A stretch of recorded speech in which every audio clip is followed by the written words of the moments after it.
প্রতিদিন সূর্য ওঠে আর তার সঙ্গে জেগে ওঠে এক মানুষ, যে মাটির গ্রানেই খুঁজে পায় জীবনের গভীরতম মানে।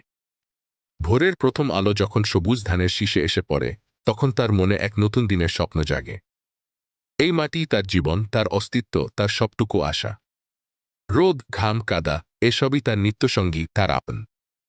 মাটির সঙ্গে তার এমন এক নিবিড় বন্ধন, যা কোনো কষ্ট বা প্রতিকূলতাতেও ভাঙে না। প্রতিটি বীজ বোনার সময়, প্রতিটি চারা রোপণের মুহূর্তে সে অনুভব করে মাটির স্পন্দন, যা তাকে আরও শক্তি যোগায়। দিন শেষ হয়, সূর্য অস্ত যায়, কিন্তু তার চিন্তা শেষ হয় না।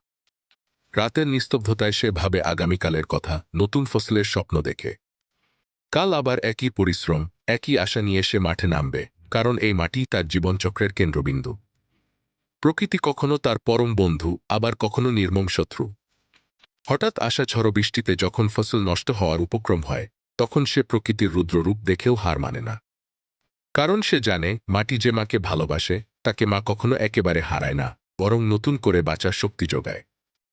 যে মানুষ নিজের হাতের মাটি দিয়ে পৃথিবীকে খাওয়ায়, তার জীবন কখনো ছোট নয়। সে আসলে এক নীরব নায়ক, আমাদের সবার। তার শ্রম, তার ত্যাগ, তার ভালোবাসা আমাদের সবার মুখে হাসি ফোটায়। সে শুধু একজন কৃষক নয়, সে আমাদের সমাজের মেরুদণ্ড, আমাদের অনুপ্রেরণা।